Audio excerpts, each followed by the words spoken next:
March 1932. A fur trapper named Leslie Melvin is making his way along the frozen Alaskan coast near Nome when he sees something that shouldn't be there. A ship, full-sized, steel hull, sitting alone in the ice, unmoving, silent. He knows this ship. Everyone on this coast does. Its name is the Baychimo, and 5 months earlier, an entire crew of experienced Arctic sailors declared a wreck, stripped it of its cargo, and walked away from it forever, certain that the next storm would finish the job the ice had started. There is no smoke from its funnel, no lights in its windows, no crew on its deck, and yet it's still floating. This ship will go on to be seen again, and again, and again, by hunters, by sailors, by prospectors for the next 37 years, drifting through some of the most violent waters on Earth with absolutely no one steering it. For separate rescue attempts will fail to bring it home. The final person to ever lay eyes on it will see it in 1969, nearly 4 decades after it was left for dead. And to this day, in 2026, nobody knows where it ended up. The story of the Baychimo doesn't start in the Arctic. It starts in Sweden in 1914, where a shipyard built a 230-foot steel steamer named the Angerman Elephant for a German shipping company, intended for simple, calm trade routes between Hamburg and Sweden. She was never meant to see ice in her life, but history had other plans. World War I broke out, Germany lost, and as part of war reparations, ownership of the ship passed to the United Kingdom. In 1921, the Hudson Bay Company, the centuries-old fur trading giant that essentially built its empire on Arctic commerce, bought her and gave her a new name, Baychimo. Her new job was almost the exact opposite of what she'd been built for. Instead of calm European coastal routes, she would sail into the Canadian and Alaskan Arctic, trading manufactured goods and supplies for furs trapped by Inuit hunters along some of the most remote, ice-choked coastlines in the world. For a ship that wasn't purpose-built for this kind of punishment, she handled it remarkably well. From 1921 to 1930, Baychimo completed 9 full trading seasons in the Arctic. In 1925, she reportedly navigated through walls of ice taller than her own deck to avoid becoming trapped. Her longtime captain, Sidney Cornwell, would later write that on several occasions, "I've only got the ship out by a margin of a few hours. 9 trips, 9 returns, a ship built for calm European waters, somehow surviving season after season in conditions she was never designed for." Then came 1931. Before Baychimo's 10th trading run, Captain Cornwell did something worth pausing on. He wrote directly to his superiors at the Hudson Bay Company with a blunt assessment of his ship. "The Baychimo, gentlemen, is not strong enough to work through heavy Arctic ice without an amount of damage done to the ship." This wasn't a nervous rookie speaking. This was a captain with nearly a decade of Arctic experience on this exact vessel, telling the company that owned her that she had reached her limit. The Hudson's Bay Company sent her out anyway. On July 24th, 1931, Baychimo reached Nome, Alaska. The next day, she crossed the Arctic Circle.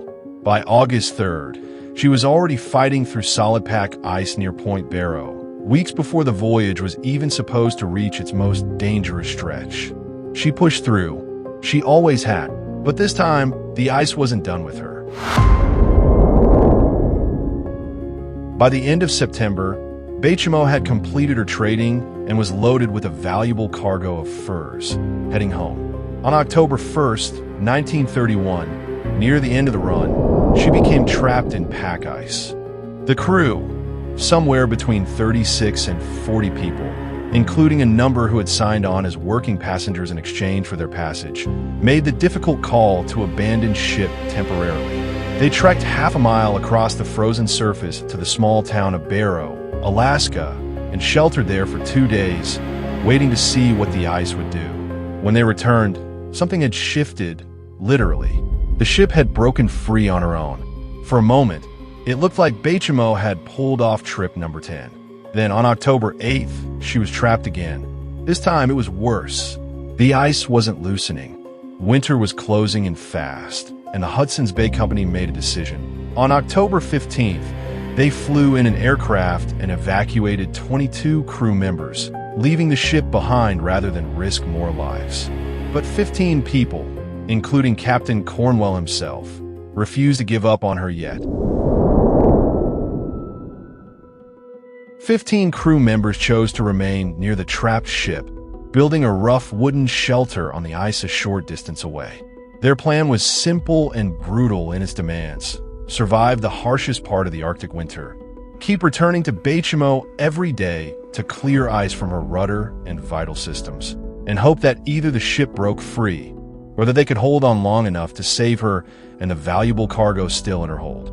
Day after day, in temperatures that could kill an unprepared person in minutes, these 15 men left their shelter and walked back out onto the ice to fight for a ship that wasn't even moving anymore. Then, on November 24th, 1931, a powerful blizzard hit. When the storm finally broke and the men could see again, they looked out toward where Baychimo had been trapped.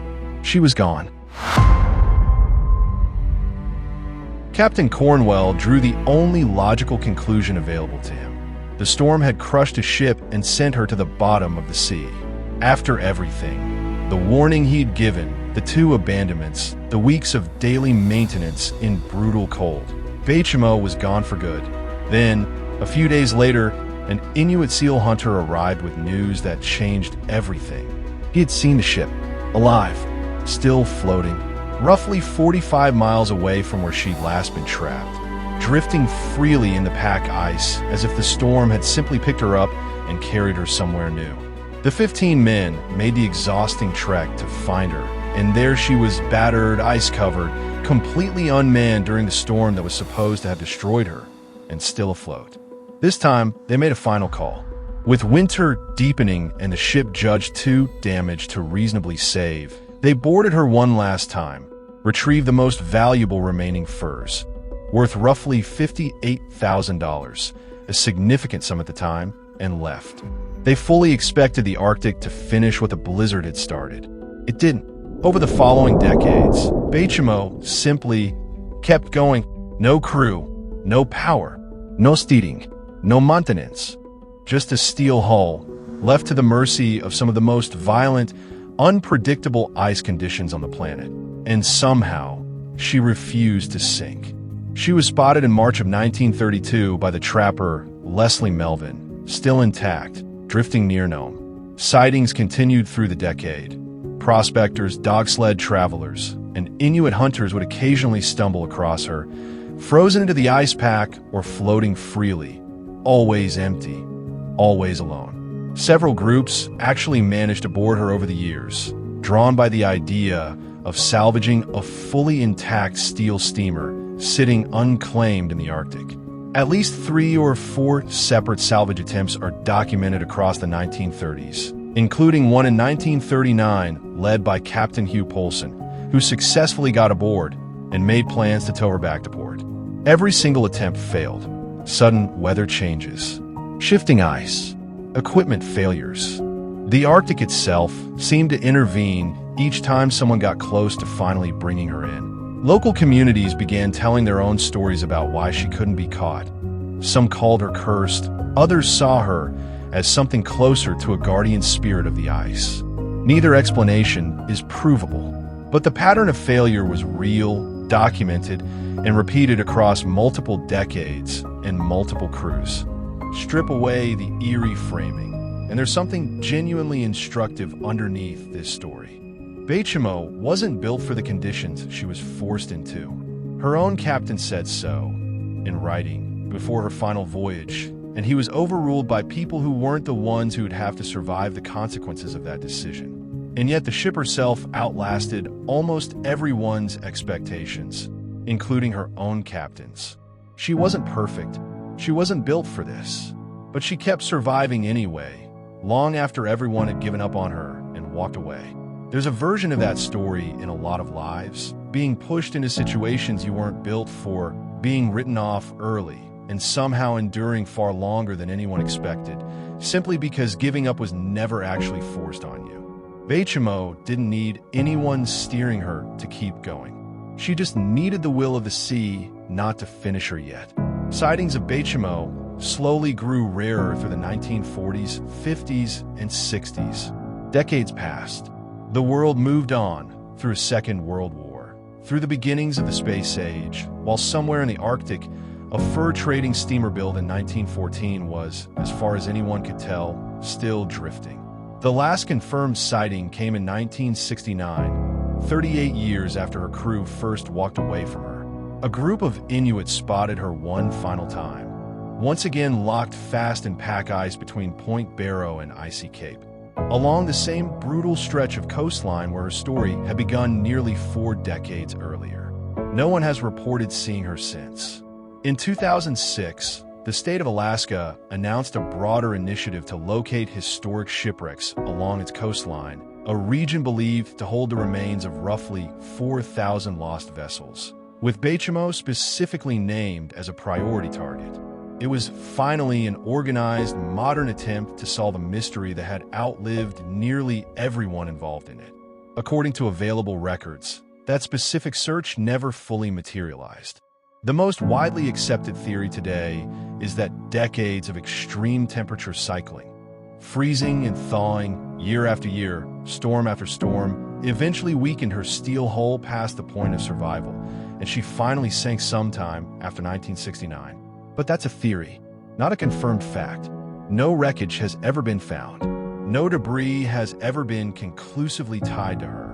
As far as the official record is concerned, the SS Baychimo was last seen alive in 1969, and her final resting place remains completely unknown. Somewhere in the Arctic, on the seafloor, or perhaps still frozen into a shifting ice pack no ship has crossed in decades, lies the answer to a mystery that began with a captain's ignored warning and a blizzard that was supposed to end everything. For 38 years, a ship with no crew, no power, and no reason to still be afloat kept surviving anyway, outlasting for separate rescue attempts, outlasting the captain who first abandoned her, outlasting nearly everyone who ever tried to bring her home. Whether she's still out there today, or whether the Arctic finally claimed her decades ago, is a question no one has been able to answer. Some mysteries get solved. This one, so far, has simply outlasted everyone who's tried. If you enjoy true stories that leave you a little smarter and a little more curious about the world, subscribe to Veriq, because the next one might be the mystery that finally gets solved.